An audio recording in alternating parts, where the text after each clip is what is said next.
Jadi seperti statement minggu lalu bahwa kedatangan kita hari ini melaporkan kembali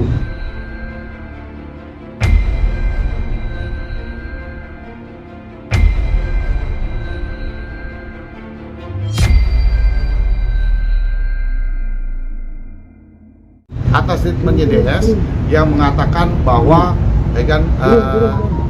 Aisyah bukan anak daripada biologisnya. Jadi seolah-olah bahwa klien kami melakukan perbuatan yang tercela di luar daripada DS. Sehingga hari ini kita datang melaporkan dengan pasal yang berbeda.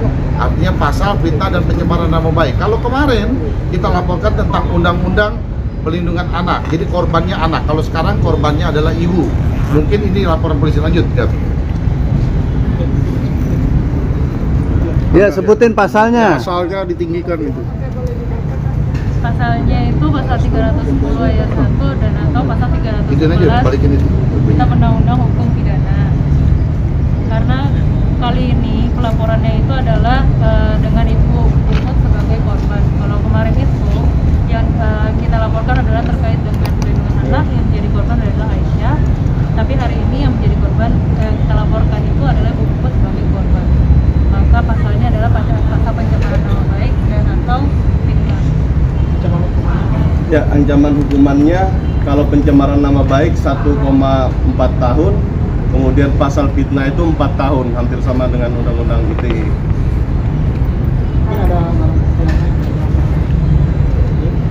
Alasan kenapa melaporkan dengan pasal itu? Terkait kenapa dilaporkan dengan pasal tersebut, karena kami sempat diskusi terkait ITE-nya, karena asumsi daripada SPKT tadi yang kena nanti yang menguploadkan media, artinya kan susah untuk dilaporkan media karena media juga punya hak imunitas di situ.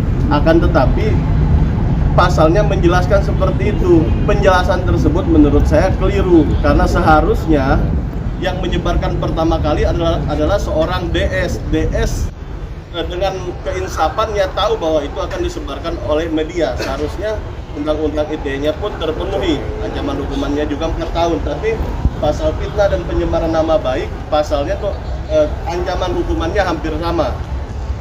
Nah, tentunya pasal perlindungan anaknya kemarin juga ancaman hukumannya 5 tahun. Nanti pihak kepolisian lah yang akan menilai proses hukumnya akan seperti apa nanti. Pembahasan fitnahnya seperti apa yang disangkakan? Salah satunya yang disampaikan tadi berhubungan dengan menyatakan bahwa Ais bukan anak kandung atau bukan anak biologis.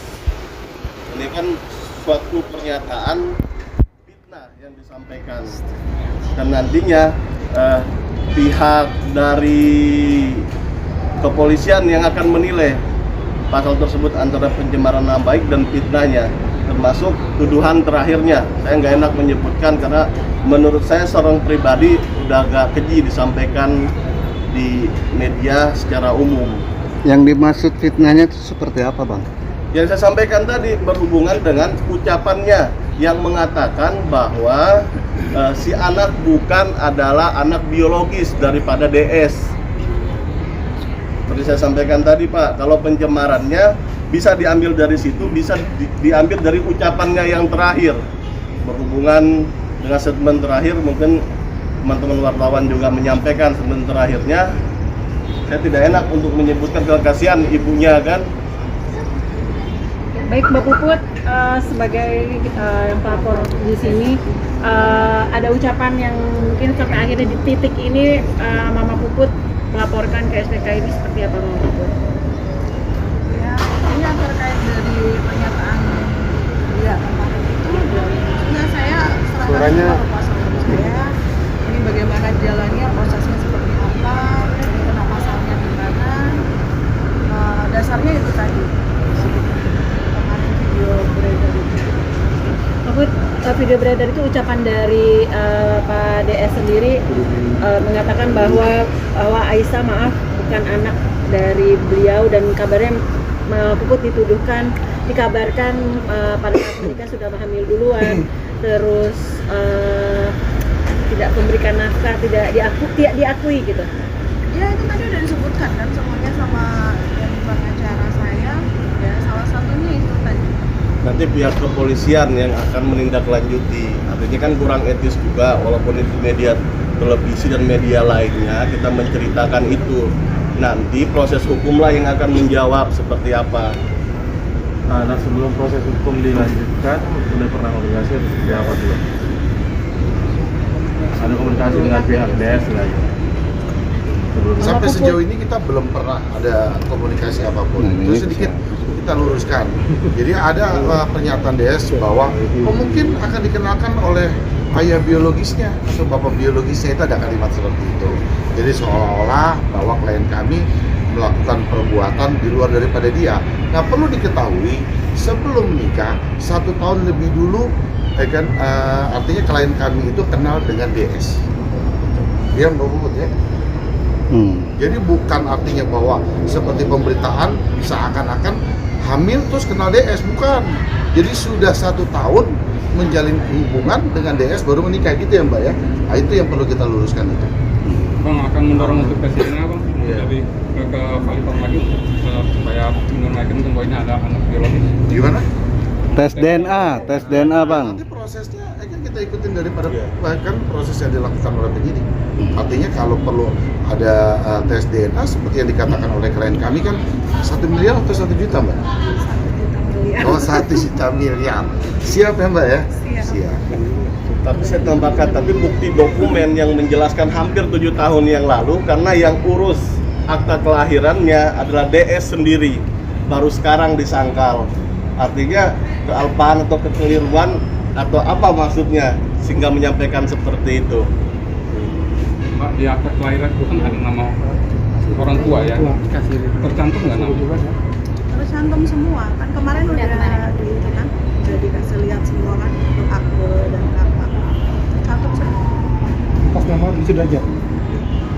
Mama Puput, sampai akhirnya kemarin putusan perceraian itu, DS pun sampai saat ini tidak memberikan nafkah kepada anak. Cuma sekali ngasih susu, itu pun hanya 2 kotak. Dan itu tahun lalu 1 kotak. 2 tahun yang lalu kasih susu 1 kotak. Ya nggak ada. Tidak ada sama sekali memberikan nafkah sampai detik hari ini. Nggak ada. Komunikasi gimana Mama Puput, kan pihak sono bilang katanya di blok ya komunikasinya. Justru saya kan yang diblok dari awal saya bukan cerai, dan udah dia memutuskan untuk memblokir saya semuanya. Untuk Aisyah sendiri kan sempat punya nomor sendiri untuk bisa hubungin Dedi ya. Tapi Dedi berujar bahwa nomornya sudah tidak aktif lagi. Apakah? Iya betul, 2 tahun yang lalu kan, itu nomor 2 tahun yang lalu. Terus saya sudah saya batasi untuk main handphone juga, jadi lebih ke pada apa handphone saya. Walaupun ketika cerai di PA itu kan ada kewajiban yang harus dikeluarkan suami kepada mantan istri dan anak. Itu berapa sih jumlahnya dan mana? Dijalankan Tidak terpenuhi sama sekali dengan pada akhirnya. Tidak dijalankan, dan di situ kan terangkan tidak menyanggupi ya. Oh nggak menyanggupi gitu. Karena tidak menyanggupi, putusan pengadilan mengarahkan hak asuh anaknya juga ke ibu. Karena tidak menyanggupi, termasuk juga uang nafkah lainnya. Jadi karena Dodi Sudrajat waktu itu dalam putusannya tidak mempunyai pekerjaan tetap, sedangkan ibunya ada, seperti itu. Tapi ini yang penting, hak-haknya dia, hak-hak DS untuk bertemu anaknya tidak dibatasi oleh undang-undang. Nah, seperti itu. Mbak Puput, ini kan terkait anak sendiri, ini kan sudah tidak dibatasi juga buat bertemu presiden, tidak dikasih hukum juga. Dia nanya nggak sih ini terkait yang lain? Maksudnya dia sendiri nanya ke Mbak Puput nggak sih, maksudnya terkait kenapa nggak ditelepon lagi sama Dedi dari pihak sana gitu-gitu. Kan memang mau nanyanya ke mana? Kan nomor saya diblokir. Biasanya dulu tuh pertanyaan-pertanyaan lewat Bu Irma lah. Cuma Bu Irma juga diblokir. Jadi nggak ada komunikasi apa. Artinya nggak bisa